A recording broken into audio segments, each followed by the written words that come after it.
Ladies and gentlemen, welcome to another episode of CoinNewsExtra interview section.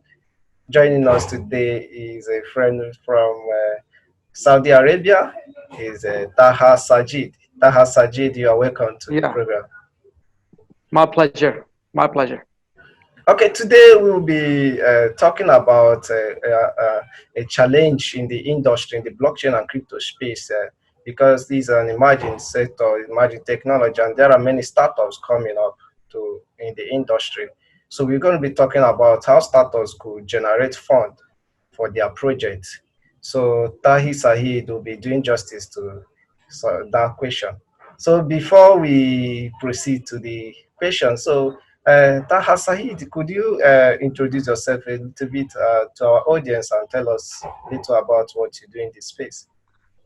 Sure. Actually, it's my pleasure to be here now, and I'm very grateful for you to be taking my interview. Okay, for me, my name is Taha Sajid. I'm from Riyadh, Saudi Arabia. Basically, I'm working in Huawei as a technology consultant. In blockchain space, I have more than 5 to 6 years of experience. Uh, I came from a background from a technology background, so I was previously having some sort of interest in the technology. But when this space evolved, so now I am getting to see the exact potential of this space. So what my role is, I'm into coaching and monitoring of different of its potential, of its technology, communicating to the stakeholders about how to explore the use cases and basically create the awareness in the people who are not exactly aware of this technology.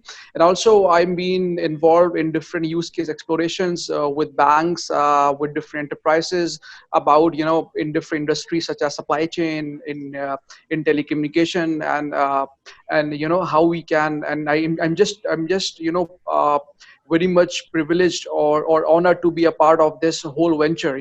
So I've been pretty much involved in this space. I'm being also involved in consultation of international enterprises, of startups, so I've been very much lucky for this. Yeah. Okay, you have a good profile, a very good background.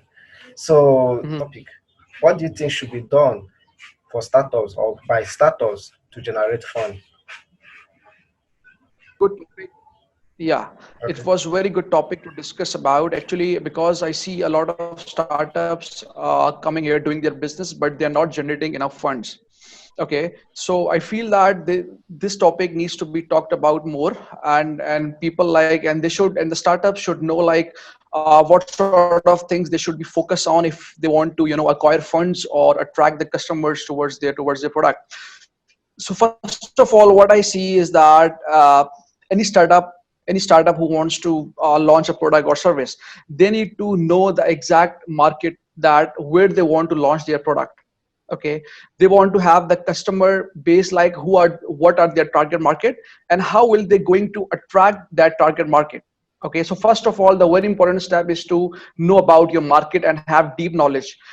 What are the license requirements of the landscape in which you are launching the product? What are the regulation demands, and how much and what sort of target market you are approaching. So what I suggest to the startups, like if they want to start their business, they should focus on the unbanked people, or the people who are less privileged, because they are the people who are mostly in demand for such needs, and they are the people who can actually be a part of good ecosystem once you scale your products.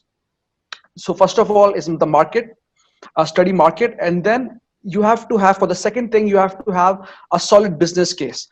With business case, what I mean by that is, how will you generate the money, or how would you, and what problem are you trying to solve it, and whether that problem is a relevant problem, and with that solution, whether you will be able to generate money, whether you will be able to survive.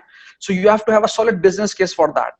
And third point, what I see is that most people don't focus on is making a solid technical architecture.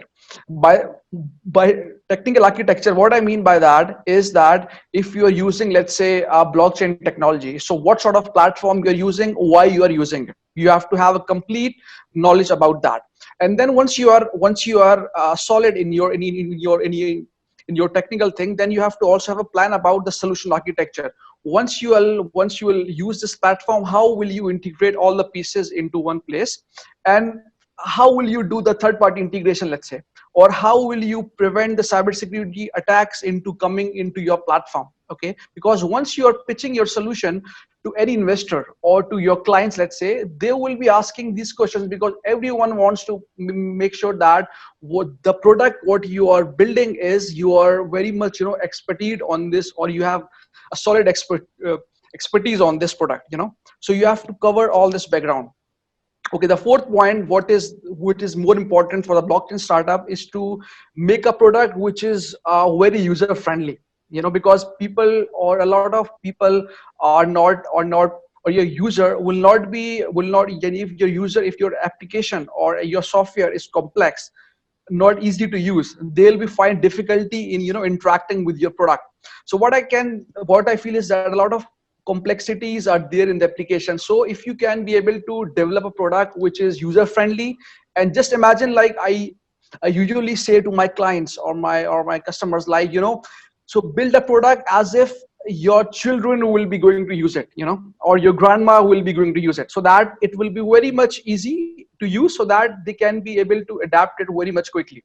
Okay, and then the fifth point, one of the point is that you have to have the feel or the emotions driving towards your product. Like, why do you want to create this? Why not any other use case? Okay, so you have to have some sort of emotions or feel going into your product, because this way you can be able to attract the investors also, and you will be able to motivate the employees or the culture among your team. Okay, and the last point which I want to talk about is, like, every investors who wants to invest in your product needs to know you're following the books. Like, you are paying the tax, how would you be able to make the contingency plan, whether you will be able to complying all the standards, and what is your contingency plan. If, let's say, that if your product is not surviving, or you have not measured, or you have not enough adequate for the scalability, so how will you survive in those times?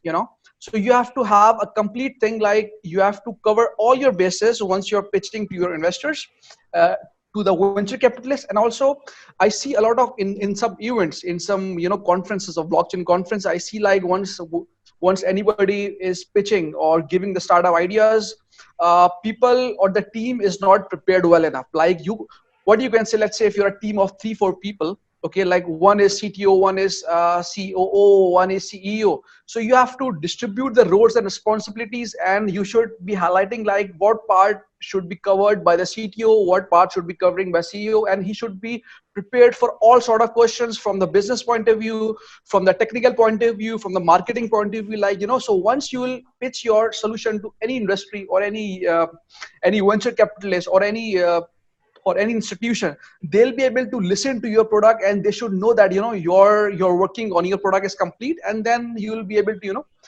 launch it. Okay, Yeah.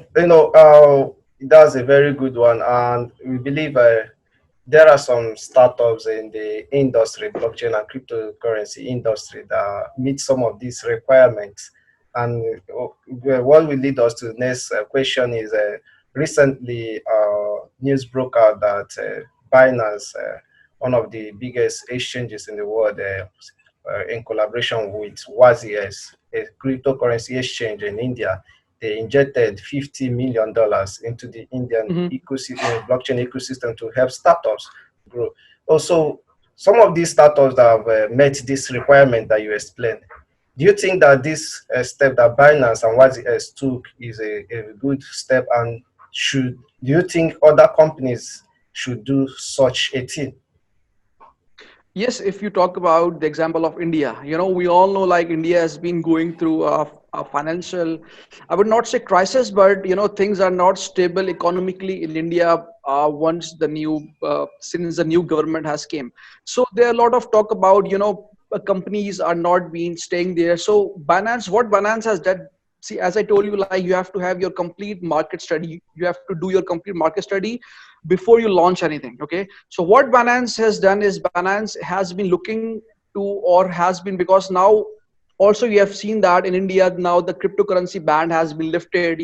So what Binance studied the market accurately, okay, and they know that there has to be some other measures of on GDP to fuel the economy. So with this, they actually initiated this step, and a lot of okay, startups, if they, the only way they can survive in this business is once they have enough liquidity and enough cash on their disposal. So what I think that what Binance has done is very good, and other players should be able to to look forward, or have some things, or have some measures same as what Binance has done it. Okay, okay. So what you're saying is that what Binance did is okay, and other companies should follow suit. Yes, follow the same steps, and other companies should also be looking ahead, like once we are building this ecosystem, how this ecosystem will be going to sustain, or what sort of challenges the startups will be having once they get this funding, or once they start this once they start their venture. So they have to also plan of things ahead of this journey, because once you are getting the funds, once you are establishing your business, you have to also see about the scalability, and about how to maintain the current load of the platform.